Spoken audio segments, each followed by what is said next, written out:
From the Samsung Production Studios in the heart of Hazleton, Pennsylvania, it's your News 13. Brought to you by SSPTV and the Standard Speaker. It's horrifying. A special needs teen who loves to watch the school bus go by is bullied and called horrible names by the kids on board. The Hazleton bus bullies, our top story on News 13 for this Friday. Good evening, everybody. Thanks for joining us. I'm Christina Papa. Some bus bullies were caught on tape yesterday as they threw food and hurled obscene words at an innocent bystander who is mentally challenged. The boy's family is outraged by the behavior on a Hazleton area school bus. Today, I spoke with them and the district and as well the bus company. Sherry Seaman's mentally disabled son, Chris, watches the school buses drive by her work on Peace Street every day after school. Being a special needs child, you never know what they're going to like and what their little niche in life is going to be. For him, it's trains and school buses, and he just loves to watch the school buses day in and day out. For the last day of school, Sherry let Chris go outside to watch the buses drive past one last time. What she saw from the window was heartbreaking. And I heard some kids screaming, and then as the bus was making the turn from P Street to 23rd Street, I saw kids hanging out of the window and throwing water bottles and water and food at my son. But Christopher caught the whole thing on tape. These kids use such foul language we can't even put it on air. The video shows the students with their arms and heads out of the bus, chucking food onto the sidewalk. Chris was hit and started bleeding. He hit me in my ear, so the right ear, and they followed me the food, the drinks, the water, and they hurt me all day, so this really hurts. So who are the culprits? Hazleton Elementary Middle School students were riding bus 68 yesterday. This is right about where Chris was standing when the bus drove by and he was pelted by food from the kids on the bus. It's just yards away from Hazleton Area High School right behind me. Now the administration says they're doing all they can to make sure something like this, an act of bullying, never happens again. We reviewed the video. We are in the process of identifying everyone, and I mean everyone on that bus responsible for that behavior. We will hold them fully accountable. We will press charges. Martini Bus Company's Jack Martini personally apologized to Chris and his family for the incident this morning. He says the kids aren't the only ones who will be disciplined. Disciplinary action will be coming from the school district to us regarding the driver. Whatever the school district directs us to do, that's what we're going to do with our driver. An outpouring of support came from the community when Sherry posted that video on Facebook. She hopes bringing attention to the bus bullies will prevent something like this from happening again. 2 Hazleton men are under arrest in New York City after an $8 million heroin bust. The DEA says it's arrested 27-year-old Vladimir Ramirez of West 1st Street and 35-year-old Adalberto Cots Perez of Carson Street, along with another man, during a drug surveillance in the Bronx Wednesday night. They say they saw them get in a car with bag and stopped them and found another bag loaded with $130,000. Police then got a search warrant for their apartment and found about 24 pounds of heroin worth $8 million. Ramirez, Cots Perez, and the other men are all in jail charged with first-degree felony possession of a controlled substance. An incredible honor for one Greater Hazleton owns the governor of a nominated judge, Carell Stevens, to fill a vacancy on the Pennsylvania Supreme Court. The governor nominated Judge Stevens to fill the opening left by the resignation of former Justice Joan Ori Melvin's resignation. Melvin was convicted of using public employees to help her political campaigns. Judge Stevens is currently president judge of the state's Superior Court, which handles criminal and civil appeals. He says the governor's action honors him, as well as all the people of northeastern Pennsylvania. Well, I think it's great because when I ran statewide, to just win statewide, coming out of northeastern Pennsylvania, it means that the people here were really supportive. And as I said, I have roots here. My grandmother Coriel worked in a munitions factory. My grandfather Stevens was a city policeman, and the people of this area have been really wonderful with me. Judge Stevens must now be approved by the Senate Judiciary Committee, then get a 2/3 vote of the Senate in order to be appointed to the Supreme Court. Some of the state's top transportation officials were in our area today to make a point. As Stephanie Gorney tells us, they say funding for new and improved roads and bridges will mean good things for Pennsylvania. Pennsylvania is known to have some of the worst roads and bridges across the country. But there may soon be more funding available that can help repair those hazardous conditions and also build new roadways. PennDOT came to Greater Hazleton today to outline the need for this funding and the outcome that it will have. We have an obligation and responsibility to take care of what's already been built by the prior generation, invest in it, repair it, and make sure that it's in good condition so the businesses and people that rely on it for safety and economy of Pennsylvania have that system to rely on, and we need to expand it to meet the growing needs of our economy. Some of our existing bridges are 75 years old and are in critical need of repairs. This funding would allow many bridges to be fixed and many new ones to be constructed. Bundling bridges to reduce the cost of design and construction. We have pilots right now that are showing that if we bundle bridges together and do them in mass quantity rather than individually, we can save up to 60% on design, 30% on construction. If we bundle 100 bridges a year, which we think is very reachable, we could save $20 to $30 million a year. At an average cost of $1.5 million a bridge, that means we can put out 20 more bridges with the same money. PennDOT also says it's joining the Pennsylvania Turnpike Commission to share facilities and resources during the winter season, which could save $1.5 million. As a result of our partnership, the Turnpike avoids about $1 million in costs because we won't have to construct a new salt dome or replace our Pocono brine facility. PennDOT avoids having to invest $200,000 in a new salt brine facility at DuPont. Combining resources won't stop here. This is just where we're starting. This funding is expected to be passed by the end of the month. Those road and bridge projects are also going to create 50,000 jobs for the Commonwealth, which is something that everyone is welcoming.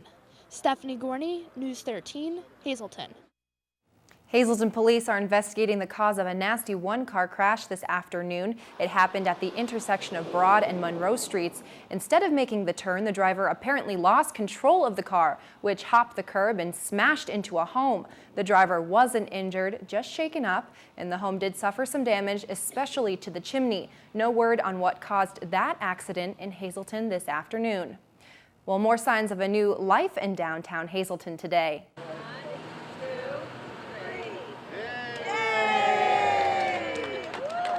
Folks from all across Greater Hazleton gathered for today's grand opening of the Shop 2, located right on Broad Street. The shop, which features high-end vintage furniture and decorator items, is a second location for the business, which wanted to expand into Hazleton's newly revitalized downtown. The store is actually a consignment shop where folks can take their furniture in good condition and come away with some of the proceeds from its sale.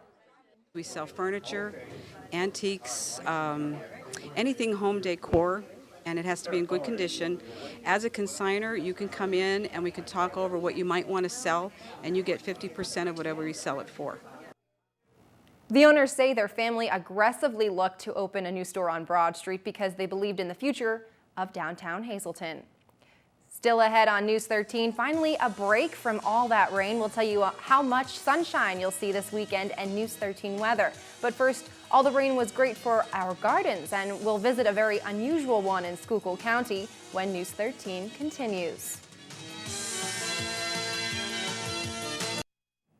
The Greystone Restaurant in Pottsville is going green. Its food is as local as it can get, and as Matthew Petrillo tells us, it'll have your taste buds having a party.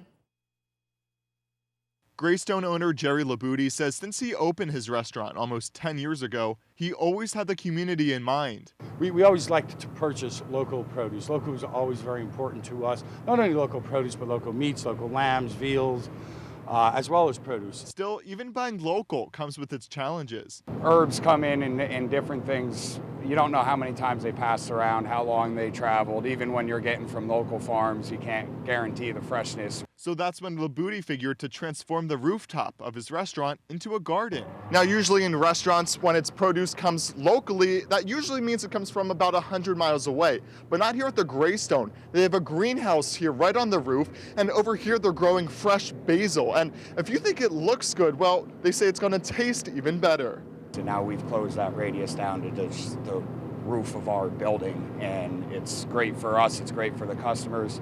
it's just a fantastic way to go about it, and more restaurants should do the same thing. There's nothing better than having something that's growing 10 feet from you to be served to you that particular evening.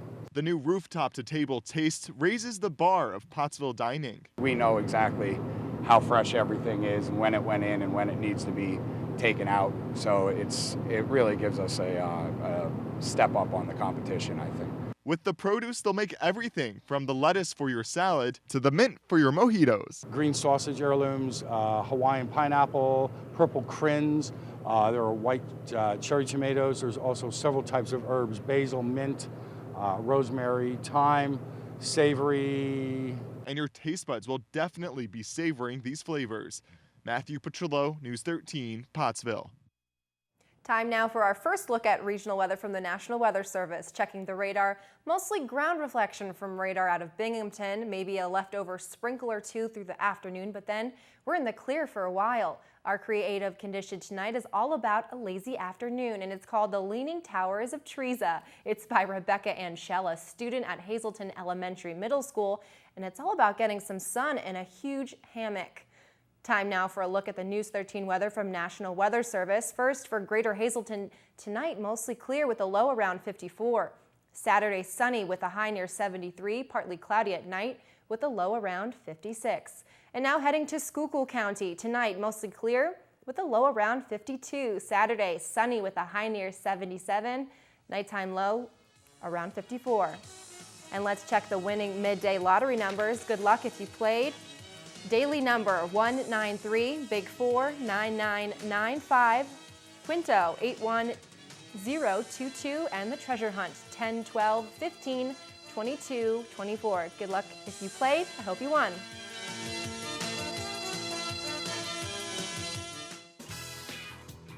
Good evening, everyone, and here's tonight's social news. First tonight, happy Father's Day to Peter Pavick Jr. of Freeland. This wish comes from Bear. Happy Father's Day in heaven to Peter Pavick Sr. from your daughter, Patty.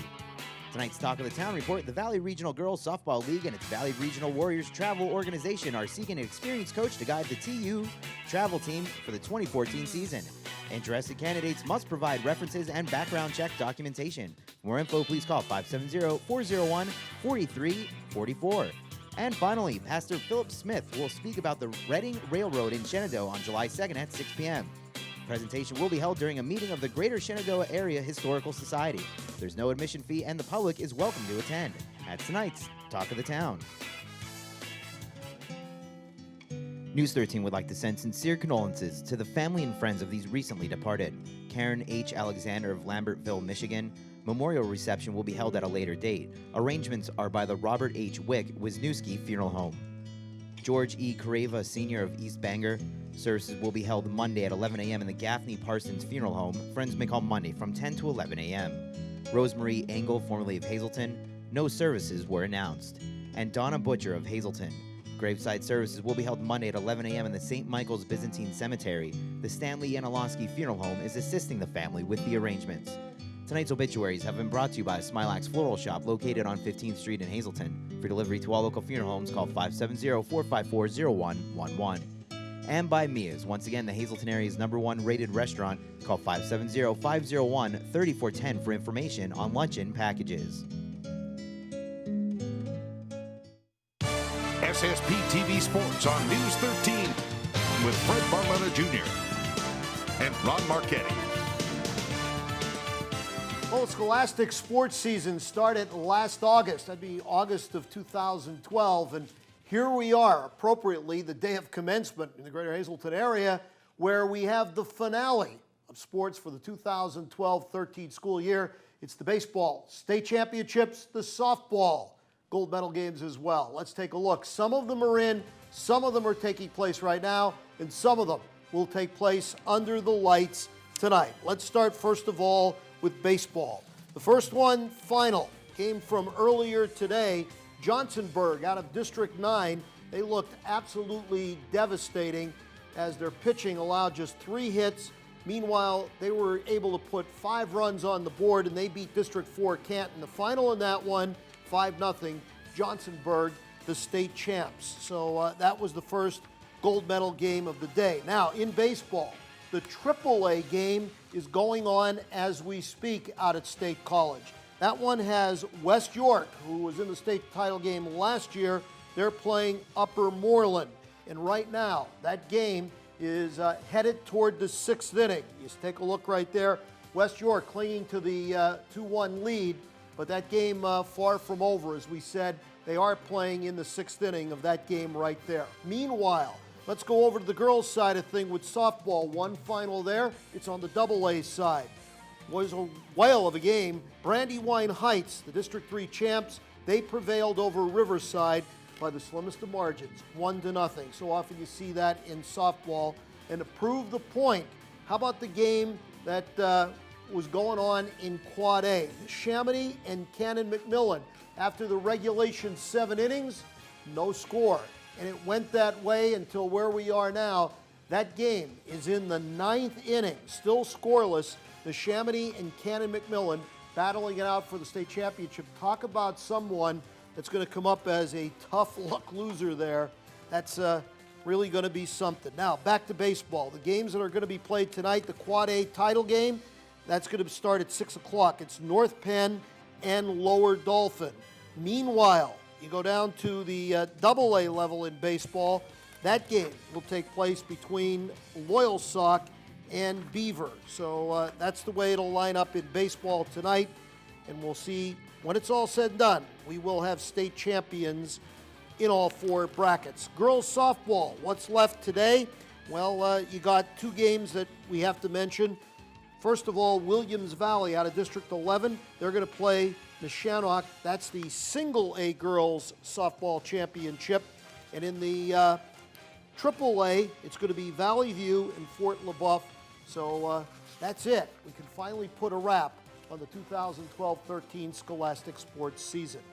Well, let's take a look at last night. Some action from San Antonio. This was Game 4 between the Miami Heat and the San Antonio Spurs. And it was a very close game through the most part. Tied up at the intermission, but in the second half, Miami started to really put it together. It really looked like the first time in all 4 games where the Miami team, well, the big 3 really came up and stepped up, and that made the difference. Dwayne Wade, LeBron James were on fire last night. You put it in the books. Miami evens the series up. 109-93 the final. Pivotal Game 5 in San Antonio. That'll be Sunday night. So it really comes down now to the best 2 out of 3. After that game Sunday in San Antonio, the next 2 will be in Miami. It's Father's Day weekend. The U.S. Open is going on in Philadelphia, and they are still playing basketball and ice hockey in the middle of June. Mother of God. Hi, everybody, and welcome to Short Shots. This is supposed to be baseball season only, like Little League Championship Series, All-Stars, Babe Ruth Ball, and all kinds of that stuff, but not quite yet. What happened this week? Not much, but let's review. Oh, but first, before I forget, happy birthday to my brother Rick Marchetti, and congratulations to Benny and Nancy Tranguich, who are celebrating their 50th wedding anniversary tomorrow. And kudos to all the seniors at Hazelton Area High School who are graduating tonight, or tomorrow, or the next day, or whenever. I think it's really going to be tonight, though. One of those Cougar graduates is swimmer Ryan Paisley, who picked up this year's Scotty Roman Award at the Swing Club's 64th Annual Awards Dinner. And Brene Edwards of Mansfield University, a former Hazelton area athlete who just missed the Scotty, has been named Pennsylvania State Athletic PCAF Women's Track Athlete of the Year. Edwards also became the first national champion in Mansfield history by winning the 10,000-meter run at the NCAA Outdoor Championship in Colorado. She ended her stellar career as a 5-time track All-American. What else? Palace Malice, who finished 12th in the Kentucky Derby, scored an upset to win the Belmont Stakes in New York. Also in New York, the longest Major League Baseball game in more than 3 years was played this week. The Marlins outlasted the Mets in 20 innings. And how about Andy Pettitte, who will turn 41 tomorrow? The Yankee pitcher won his 250th game this week, 213 as a Yankee, third behind Whitey Ford, who won 236, and Red Ruffing, 231. So, if he didn't break away from the Yankees for 3 years in Houston, he would have been now the the all-time leading Yankee pitcher. Pettit won 37 games for the Astros. Staying with baseball, college baseball. This is Binghamton catcher Nick Panzarelli, grandson of Marlo and Barbara Panzarelli of Hazel Township, putting the tag on Austin Anderson of Ole Miss during the NCAA tournament in Raleigh, North Carolina. He's out, and so were 3 other base runners who were trying to steal second. Panzarelli also had an extra base hit stolen from him on a great play by Mississippi right fielder Jake Finch. The play was so outstanding that it made ESPN SportsCenter's Play of the Day. He was named to the American East Conference All-Academic team last month. Jimmy Johnson won the NASCAR Pocono 400. The Heat won last night to even the NBA Finals at 2-2, and I'm done until Monday. Till then, happy Father's Day, everybody. Plenty more news and information headed your way on News 13. More on that story about the youngster that was bullied and called awful names by Hazleton area students who were going by on a school bus. That story and much more when the News 13 crew comes right back.